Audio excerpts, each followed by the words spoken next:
Seja muito bem-vindo a mais um vídeo aqui do canal Autotelling News. Eu sou o Kelvin Farias, seu careca favorito, e aqui eu falo de carro todos os dias, geralmente notícias, mas hoje é um vídeo um pouco diferente. Eu vou voltar a fazer esses vídeos um pouco fora de notícias, mas não com tanta frequência assim. É um vídeo mais pra você ouvir aí lavando a sua louça, beleza? Eu tô bom, você tá bom? Espero que esteja. E te convido a se inscrever aqui no canal. Eu não tô inscrito aqui porque eu tô usando o Brave, né? Não tô inscrito no próprio canal, né? Mas beleza, né? Te convido a se inscrever no canal caso você goste do conteúdo. E se você gosta de lives, eu estou na Kik todo final de semana também, beleza? Me siga na kik.com/autotelling. Vamos lá então, sobre o que é esse vídeo. Justamente sobre a Kik, né? Justamente sobre as lives na Kik. Tá rolando... Ou melhor, tem várias piadas internas, né, nas lives da Kik, e uma delas tem sido dos donates do Mustangueiro, porque eu removi do ar um vídeo antigo meu, onde eu falava sobre os meus 10 carros favoritos. Eu acho que ele realmente não tá mais público, deixa eu ver. Esse vídeo não está mais público. Porque eu gravei aquele vídeo mal feito e a lista nem fazia muito sentido, eu nem sei o que foi aquilo. Fez view e aquela lista tava totalmente errada. Dessa vez aí, pra poder atender a este clamor do Mustangueiro. Nossa, o vídeo do Ford GT tá com 11 mil views, que delícia. Eu tô gravando isso aqui logo depois da live que foi hoje no domingo, dia 6 de abril. Então, pra atender o Mustangueiro, eu fiz diferente daquela outra vez. Essa é uma lista com os meus, acho que vai dar 19 carros favoritos. A lista é maior, mas é porque eu separei em categorias, ok? Eu vou colocar um carro favorito por cada tipo de carroceria, por cada tipo de veículo. É bem nerdice, é bem nerd, mas vai fazer sentido. Começando com K-Cars, tanto faz a pronúncia. Enfim, os K-Cars são aqueles que são JDMs, são do mercado automotivo doméstico japonês, com mão inglesa, e eles são, por conta daquela lei de emissões, né, lei de trânsito e tudo mais, são carros que tem que ter uma distância entre eixos limitada, uma largura e altura também limitada, são limitados em até 660 cilindradas, ou é 600 cilindradas, se não me engano, é um dos dois. Limitado também, se eu não me engano, em 65 cavalos, 64 ou 65, eu acho que é 64, né? Então, dada essas limitações, são carros bem pequenininhos e as marcas faziam também alguns esportivos para promover um pouco as vendas desses tipos de carro. Eu poderia colocar os esportivos K-Cars mais clássicos, como o Mazda Altozan Z1, como o Suzuki Cappuccino, que também é incrível, o próprio Honda Beat antigo. Eu acho que o Daihatsu Copen entra também em algumas versões, mas eu acho que o meu favorito é a receita, ou melhor, ele é a otimização dessa receita, que foi o último Honda S660, que ele é o sucessor espiritual do Honda Beat. Eu poderia colocar aqui a versão Mugen, mas seria muito exagero, então eu deixei só a versão dele normal mesmo assim. Eu já vi, acho que mais de meia hora de POV do pessoal dirigindo esse carro, eu acho ele muito legal. É um carro que faria sentido pra mim hoje, porque eu tenho uma garagem pequena, eu só preciso de carro em curtas distâncias, né? Então seria um carro que combinaria com o meu estilo de vida hoje, inclusive. Mas, né, a gente não pode importar nada pro Brasil, né? Por causa dessas leis estúpidas de preço. Esse carro custaria... Quanto que esse carro custaria no Brasil? Deixa eu ver aqui. O preço dele, 0 km, quando ele saiu de linha, era equivalente a 18 mil dólares. É meio caro. Então, se fosse importar para cá, a gente coloca sempre vezes 10, né? Então seria aí 180 mil reais. Não vale nem um pouco isso, nem um pouco. É um carro que no mercado de usados é para ser ali seus 8, 9, no máximo 10 mil dólares, o que também ainda assim é bem caro. Também é chegar aqui por no mínimo 100 mil reais, então não faz muito sentido. Mas é o meu favorito da lista, dentre os K-Cars, ok. Depois dos K-Cars, nós vamos indo escalando até chegar nos hipercarros, beleza? Depois dos K-Cars tem as versões City Cars, que já é focado mais no mercado europeu de veículos, carros que você consegue estacionar em grandes centros, carros que também têm entre-eixos pequeno, mas não tem uma exigência mínima de entre-eixos, e eles também não têm exigências de motorizações, mas quase todos eles brincam ali de 0.9 a 1.2. É onde tá a Twingo, é onde tá a Lupo, o próprio Up, né? O Up, se a gente considerar o europeu duas portas, né? Então o City Car já é uma coisa mais europeia, né? Mas eles são bem parecidos com o K-Car, só que um pouco maiorzinhos, né? E dos City Cars tem também o Fiat 500, né? Que é um dos reis dos City Cars. Mas eu escolhi o menor dos City Cars, que é o Smart, mas não a versão normal, porque ela é manca pra um diabo. Eu gosto muito do Smart Brabus, que é esse que está aqui, ó. Acho que é o único carro prata que vai aparecer nessa lista. O Smart Brabus tinha uma preparaçãozinha, eu acho que ele tem uns 100 cavalos por aí, eu não lembro exatamente agora de cabeça a potência dele. Não lembro se era 100, 110, alguma coisa assim. Não chegava a ser mais do que a potência de um Up, mas por ser um pouquinho mais leve, com trechos ainda menor, né, eu acho que ele tem uma dinâmica até mais legal que o próprio Up. Uma pena que também é um carro de 80, 90, 100 mil reais, né? Então ele serviria perfeitamente pro meu propósito hoje, mas preço é impeditivo. Enfim, Smart Brabus tem um lugar reservado no meu coração. São carros que têm lugares reservados no meu coração e que não necessariamente tem alguma racionalidade por trás, é só como eu me sinto. São carros que eu gostaria de ter. Se eu fosse montar uma garagem com meus carros favoritos, são esses desse vídeo que eu escolheria. Vamos pro próximo, então? Agora vamos para os hatchbacks, aqui é onde eu trapaceei um pouquinho, porque eu tive que dividir em 3 tipos de hatchbacks, porque é onde tem, não só onde tem a maior oferta de carros no mercado, mas é onde também tem muita coisa que eu gosto. Então eu separei em 3 tipos. O primeiro seria carros de preço popular, não necessariamente tamanho popular, ok?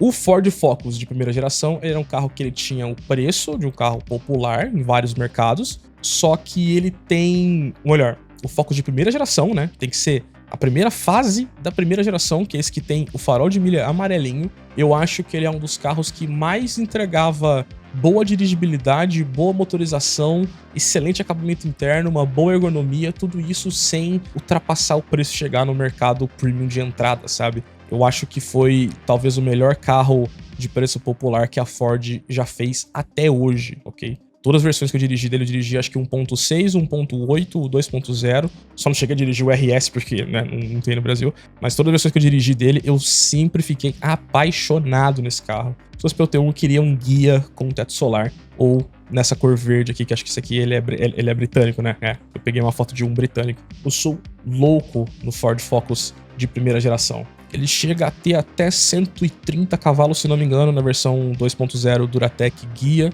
Tem ele com câmbio manual, mas é bem difícil de achar e certeza é um dos carros que tá na minha mira. Eu quero muito ter um desse ainda. Quando eu comprar, eu vou casar. Um dos principais motivos que torna esse carro um carro tão especial, né, é que reza a lenda que na época, no final dos anos 90, a Ford comprou um Golf da terceira geração, desmontou ele inteiro e tentou desenvolver um carro que fosse melhor que o Golf. E, na minha opinião, esse carro é sim melhor do que o Golf em todas as versões, desde as de entrada, desde o RS, comparado com o GTI da época, ou com o VR6 da época. Esse carro ele é um espanco no Golf de terceira geração. Ele quase esmaga o Golf de quarta geração também, na minha opinião. Mas aí o de quinta aí já não tem como. Aí, dessa geração em diante, aí o Ford perde um pouco pro Golf. E nessa de tentar fazer um carro melhor é onde eles também desenvolveram a base pro Rally, um carro que foi campeão de Rally. Golf não era campeão de Rally nessa época, então chupa. E a suspensão traseira dele é a chave da dirigibilidade. Ele era um carro que não tinha um preço tão caro, mesmo 0 km, e ele já tinha suspensão multilink. Hoje é um pouco caro trocar as buchas, né? Mas o fato dele ser multilink na traseira e não eixo de torção convencional é o que deixa ele tão gostoso de usar tanto na cidade quanto na estrada. É isso, eu adoro o Focus. É um dos carros que eu mais desenhei na vida também, inclusive. Desenhei pra muitos clientes na época que eu tinha Instagram de venda de desenhos, lá em 2019. Lá. Se você tem um desenho de um Focus desse meu ainda, que nem o Gobat, manda um salve aí. Agora, a gente tem as duas outras subcategorias dentro dos hatches, né, que são os Hot Hatches. Os Hot Hatches pegam de base esses hatches populares e levam ao limite de performance dentro desta mesma plataforma, né? Então você tem o Golf de quinta geração que começa nas versões, eu acho que tem dele até 1.2 na Europa, tinha versões dele bem de entrada, 1.2, 1.6, e você chegava na versão máxima de performance dele, que é talvez o carro mais bonito da Volks pra mim, ok? Pra mim, gosto pessoal, que é o Golf de quinta geração na versão R32, tinha tração integral 4Motion, motor dianteiro 3.2 litros VR6, motor que eu tenho uma história muito próxima, né, por conta da criação do canal Autotelling. Então, esse aqui é o meu Hot Hatch de 2 portas favorito, ok? Ele tinha na época 241 cavalos, o que hoje o Golf GTI, já na versão tração dianteira mesmo, com A888, já tá nesse mesmo patamar, mas não é sobre número, pra mim é sobre como que você entrega esse número. Então a entrega dessa potência com o VR6 pra mim ele é muito mais visceral, muito mais empolgante, muito mais entusiasta de fato, né? Então por isso que eu prefiro esse. Tem uma questãozinha lá com o câmbio DSG, né? Mas, enfim, é um carro que eu teria se não fosse tão caro, mesmo no mercado de usados. Ele ainda assim ele é um carro caro na Europa. Muito por conta pela raridade e pelo quanto ele é especial também. Ele é um retrato de uma Volks que já não existe mais. Uma Volks que tinha muita coragem de fazer algo impensável, sabe? Essa Volks do início da era Fernand Pierre, uma Volks que não existe mais. Já o terceiro hatchback da lista já é dos hatchbacks de 4 portas. Eu tive que dividir porque eu gosto muito de hatches. E aí eu coloco o Audi RS3. Poderia ser qualquer geração, mas eu coloco a primeira, que eu acho que é a mais bonita. Esse aqui também é um daqueles produtos que vem do início ali, do início e meio da era do Fernand Pierre. Eu tenho um vídeo sobre ele também no canal principal. E o RS3 da geração 8P. Eu acho que é a geração 8P o código dela. Já com motor 5 cilindros, dianteiro, mais contração integral, diferencial Torsen. Tinha já seus 360, 340 cavalos, alguma coisa assim. É um dos roncos mais sinfônicos pra mim até hoje. Eu sou louco nesse carro. Absurdamente louco. Eu tenho um vídeo também sobre a história do RS3 e no final ainda dirijo esse carro. Tem lá no canal principal também. Assistam depois. Agora vamos finalmente sair dos hatches e vamos para os sedãs. Eu não dividi em tipos de sedã, eu já fui logo com o pé na porta, eu não tô nem aí. Poderia entrar aqui várias gerações do Classe C, várias gerações do Série 3, poderiam entrar sedãs mais baratos ou maiores do que esse, mas pra mim não há sedã mais perfeito do que o M5 E39. V8, tração traseira, equilíbrio ali perfeito entre tecnologia e a era analógica dos carros. É pra mim a essência de BMW Ultimate Driving Machine. Não é à toa que esse carro hoje ele é absurdamente caro no mercado de usados em qualquer lugar do planeta, porque ele é muito especial. Tão especial a ponto de que o CEO da Bugatti e da Rimac, né, que a Bugatti e Rimac é um grupo só, o Mate Rimac, o cara que cria e vende lá os Bugatti Tourbillon da vida, os Bugatti Brillard. Esse cara, ele dirige diariamente um Golf R32, agora que eu me liguei, ele dirige um Golf R32 pra ir pro trabalho e também uma M5 E39 manual. Eu escolhi 2 dos carros do Mate Rimac aqui sem querer e ele tem nessas cores, inclusive. Só percebi agora durante a gravação desse vídeo, que coincidência do caralho. Mas enfim, né, se o cara cria hipercarros e anda de M5 é porque tem algo de especial aqui, né, e é uma das coisas que eu mais tenho ansiedade pra dirigir um dia. Ansiedade e medo, porque esse carro ele é bem traseiro. Bem traseiro. Com 400 cavalos, 51 kg de torque, tração traseira, espaço para mala, espaço para 4 pessoas. Não tenho o que pedir além disso. Talvez eu quase coloquei aqui, ó. Pra ser bem sincero, eu quase coloquei aqui o Lancer Evolution MR de 9ª geração, mas a M5 ganha. Não tem como, não tem como.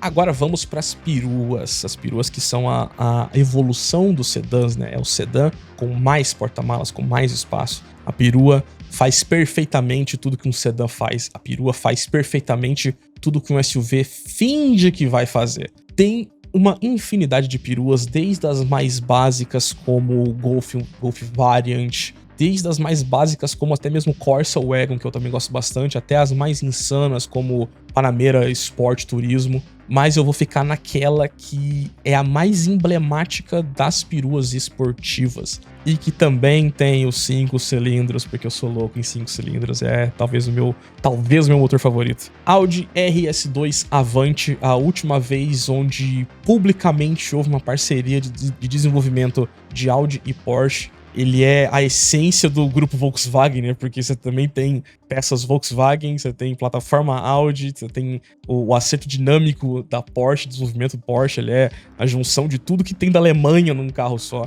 Eu acho fascinante o RS2 Avante. Sem ele, não teria nenhuma das perus esportivas que a gente tem hoje. Tem esse design quadradinho que mescla um pouco do arredondado Porsche aqui. Eu acho fantástico esse carro. Eu acho fantástico. Se eu não me engano, também ele tem as mesmas rodas e retrovisores do 993, inclusive, de tão próximo que ele é dos Porsche. Ele tem o que? 315 cavalos? 320 cavalos? Não lembro de cabeça também. Eu sou péssimo em decorar muito número, né? Mas nem é sobre potência bruta, é sobre tração, é sobre tocada, é sobre a aura. Esse carro tem aura, né? Acho incrível. Agora, no item 5.2 da minha colinha aqui, a gente tem uma variação das peruas que já me rendeu altas discussões, né? Mas eu vou colocar aqui, que são as shooting brakes. O que são shooting brakes? É você pegar um carro do tipo GT e você fechar o teto dele. Ele fica semelhante a um hatch, mas ele tem que ter o motor dianteiro grande, a posição de dirigir parecida com a do Roadster, com um pouco de espaço para malas. Ele é um carro extremamente nichado dentro de um nicho dos carros de rico. Não é nada comum, assim, um negócio muito peculiar. Não é todo mundo que vai gostar. E das shooting brake que existem, que não são muitas, eu escolhi talvez o que eu acho que seja a única Ferrari da lista. A Ferrari GTC 4 Lusso. É o que eu falei, é a posição de dirigir de um Roadster, então você tá recuado lá perto do eixo traseiro. Esse carro aqui diz que tem 4 lugares, mas é forçar um pouco a barra. Tem um motor V12 aspirado na dianteira, com aquele sistema de tração integral maluco da Ferrari. Então é basicamente 2 pessoas e malas com um design hipster. É você mesclar o caimento de teto de uma perua, mas que também tá próximo do coupé. É um nicho muito específico, mas eu coloquei aqui como variante das peruas. E delas, eu quase coloquei o Aston Martin Vantage Zagato Shooting Brake, mas eu vou de Ferrari. A traseira dela, inclusive, eu tenho que pegar uma foto da traseira. De tudo que a Ferrari fez nos últimos 15 anos, pra mim essa é a traseira mais excitante, sinceramente. Ela é a mescla do design clássico Ferrari, né, com os 2 pares de lanterna, mas que também tem as linhas modernas. Pra mim, nossa, cara, essa traseira... é lindo. Esse é o mais potente da lista até agora. Ele tem, acho que é quase 700 cavalos. Esse aqui já é bem mais brutal. E o GTC 4 Lusso faz tudo que o Puro Sangue faz, só que faz melhor. E já que eu citei que os Grand Tourers, né, os carros GT de linhagem clássica, eles têm que ter a posição de pilotagem semelhante aos Roadsters, vamos pro meu Roadster favorito. Eu poderia ir no caminho fácil de colocar o Miata, ou a Z3, ou a Z8. E eu quase coloquei a Z3, mas eu acabei colocando o Mercedes SLK 55 AMG. É um carro de entre-eixos muito pequeno, mas com uma posição de pilotagem que parece um kart. Eu dirigi a versão 4 cilindros dele. E o 55 AMG, ele tem um V8 de 5.5 litros. É um motor imenso num carro minúsculo. É o topo do que você pode esperar de um Mercedes no quesito irracional antes de custar milhões aí, né? Eu acho incrível esse carro. Eu não citei ele no meu vídeo do SLK, porque eu acho que vale um vídeo especificamente só pra ele. E é mais um também que não é potência ultra elevada, né? São quanto? 300 e poucos cavalos? 350 cavalos? 360 cavalos? Não é tanta coisa assim pros dias de hoje, mas que pra 1.400 quilos com um trecho desse tamanho e tração traseira é brutal. Completamente brutal.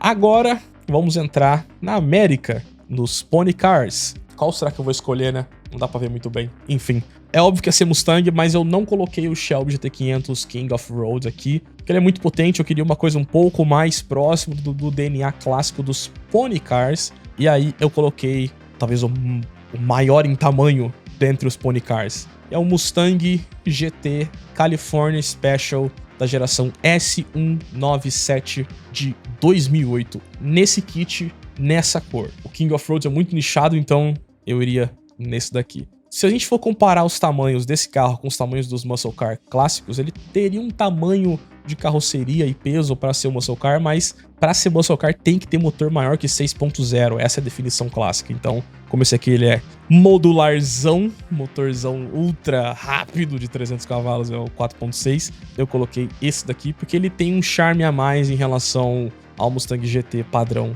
dessa época aqui. California Special. Eu sou fascinado nesse carro, fascinado. Isso aqui devia ter o quê? Isso aí devia ter uns 260, 270 de roda. Não anda porra nenhuma pro padrão de hoje em dia. Mas eu sou louco desse carro, não é sobre ser o mais potente, ou o mais legal, ou o mais caro. É o que faz o coração bater mais forte, sabe? O que dá aquela rigidez na alma, se é que me entende, pra não falar muito palavrão aqui, eu acabo soltando uns poucos, mas enfim. GT California Special. Depois dele viria o Shelby GT500 King of Road, né? Mas coloquei o California Special aqui pra não ser tão óbvio assim.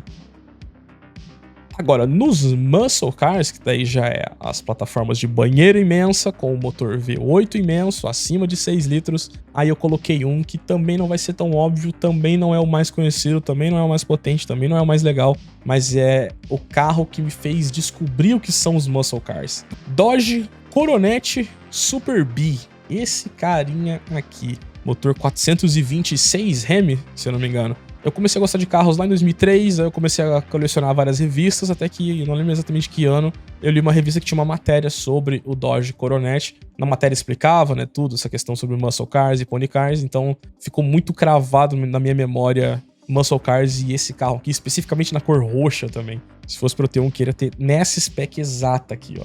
Até hoje eu acho essa dianteira badass pra caralho. Eu acho incrível esse carro, incrível. Ele é com base no Dodge Charger, ele é uma variante um pouquinho mais, talvez, luxuosa pra época do Dodge Charger, né? Mas, enfim, é a minha escolha de Muscle Car.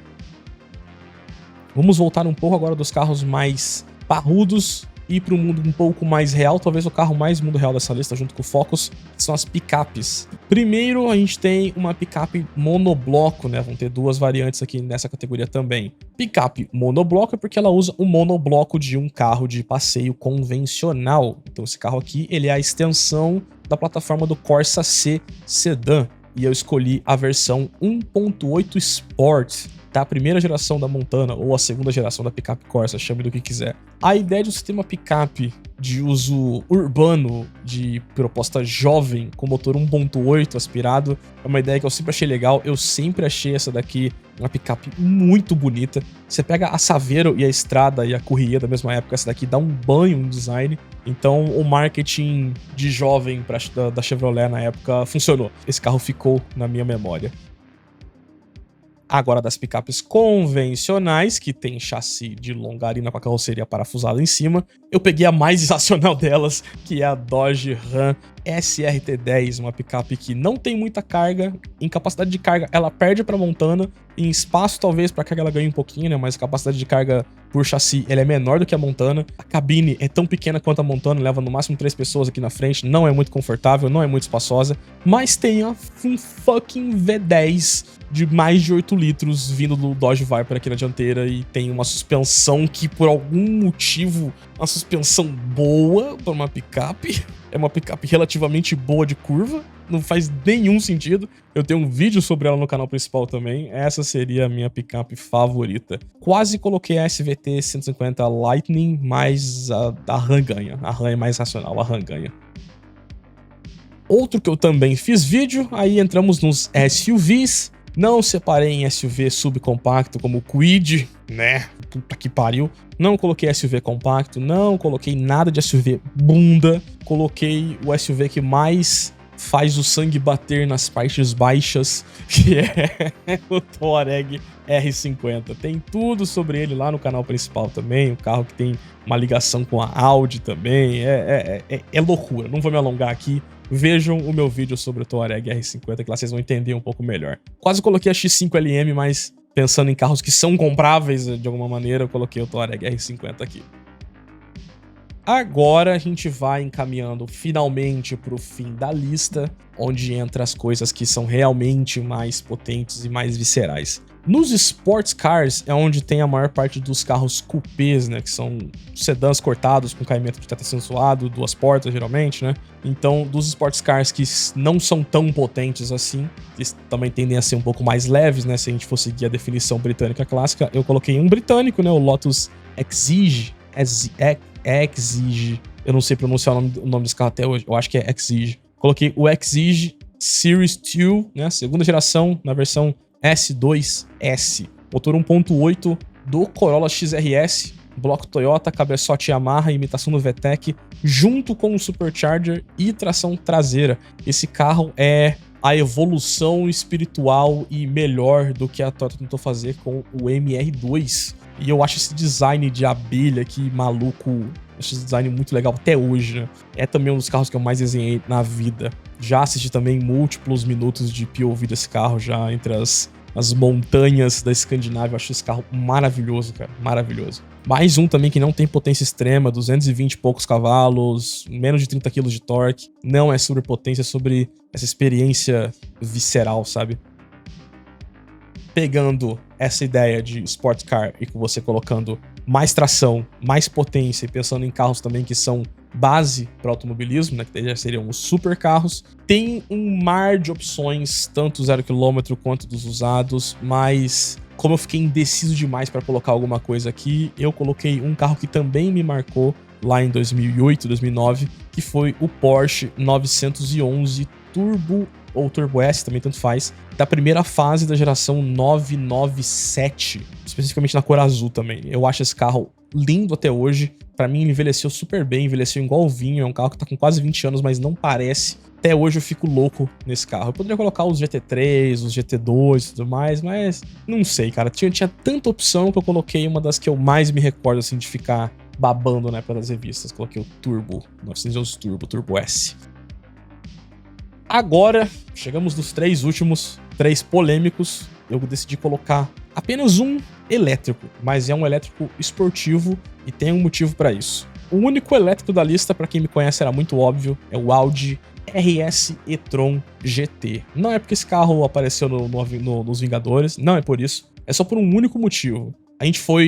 Eu e o Vini, quando eu tava na Alemanha, a gente foi no Autostadt, que é um parque imenso de museu e exposições específicas do grupo Volkswagen. Lá eu entrei no Taycan, que é o irmão desse cara, e eu entrei nesse aqui depois, e eu achei ele melhor. É só por isso. É especificamente apenas por isso. Eu achei o interior dele mais bem acabado, mais instigante, achei os bancos melhores, eu sentei na posição de dirigir dos dois, não pude dirigir infelizmente, mas a posição desse aqui me agradou mais, e é um carro que assim, eu via ele nas ruas da Alemanha e eu ficava, meu Deus do céu, como pode essa merda ser elétrica? Esse carro é lindo, esse carro pessoalmente ele cara, é impressionante de bonito, dá até dó de ser elétrico. É só por isso que ele tá aqui, porque eu quis colocar um elétrico e ele é pra mim o elétrico mais bonito, e foi o que eu gostei mais do que o Taycan. Achei o Taycan uma bosta por dentro, o Taycan nem parece que é um carro de 150 mil dólares, achei uma merda o Taycan por dentro, então eu coloquei o irmão mais bonito dele. Agora, a gente tem os dois últimos. Chegamos na categoria máxima de carros de rua, que seriam os hipercarros. Eu coloquei dois na lista. O primeiro hipercarro, ele é daquela trindade, né, a Santíssima Trindade. Ele é o dos carros que a mídia especializada começou a criar o termo hipercarro lá de 2013, onde você pensa na definição de hipercarro como o ápice tecnológico e uma forma de ultrapassar a performance dos supercarros, que é onde vem a trindade 908 Spider, LaFerrari e P1, que foi carros que chocaram o mundo pela sua tecnologia e performance. Então, na definição que eu conheço, a definição original de 2013 de hipercarros, eu coloco o 918 Spider, só porque eu acho o mais bonito deles, não tem nenhuma razão específica. Hipercarro já não é por racionalidade mais, então tanto faz, ok? Eu coloco esse aqui, e também porque é o único desses originais que não ganhou um sucessor. Você tem a sucessora da LaFerrari, que infelizmente é aquela V6, a F80. Você tem o sucessor do P1, que é o W1. Você tem novos players nesse nicho de carro, né? Como, por exemplo, o Aston Martin Valhalla. E a Porsche ainda não fez esse carro, mas a Porsche patenteou recentemente um sistema de shift-by-wire semelhante ao da Koenigsegg, mas com algumas modificaçõezinhas lá. E começou um rumor na gringa de que esse sistema shift-by-wire vai vir para o sucessor do 918 Spider. Então esse carro deve ganhar um sucessor nos próximos 4 anos. Começou esse rumor agora na gringa, né? E como ele é um dos carros mais bonitos que eu já pude ver pessoalmente, assista o meu vídeo sobre o Museu da Porsche, que você vai poder ver um pedacinho. Então eu coloquei ele aqui.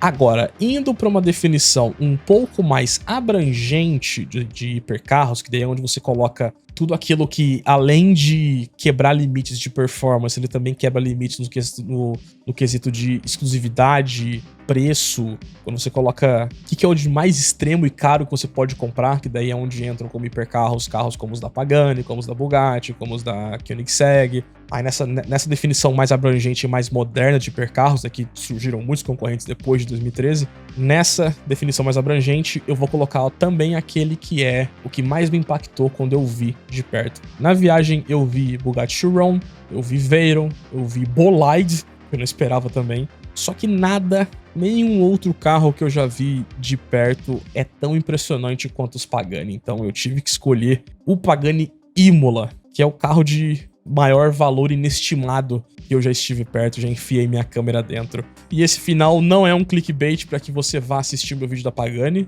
não é. Eu juro que não é. Eu juro, tá? Eu juro que não é não. Enfim, se você quiser entender por que eu coloquei o Pagani Imola como meu hipercarro favorito, assista lá o meu vídeo no Museu da Pagani. Esse vídeo é um clickbait sim no final, eu não vou nem fingir. É isso, já falei demais, tô cansado. Se você gostou da minha lista, deixa o like. Se você não gostou, comente aí embaixo. Comente quais são os seus carros favoritos. Você tem um carro favorito por categoria, como eu fiz? Você é tão nerd quanto eu? Compartilha a sua nerdice aí embaixo comigo. Vou ficar muito feliz de ver. Comente aí. E é isso. Tá paga a dívida, Mustangueiro. Tô quase sem voz. Tá paga a dívida. Tá feliz agora, Mustangueiro? É isso. Até amanhã com mais um vídeo. Amanhã vai ter notícia normalmente. Então, tamo junto. Valeu.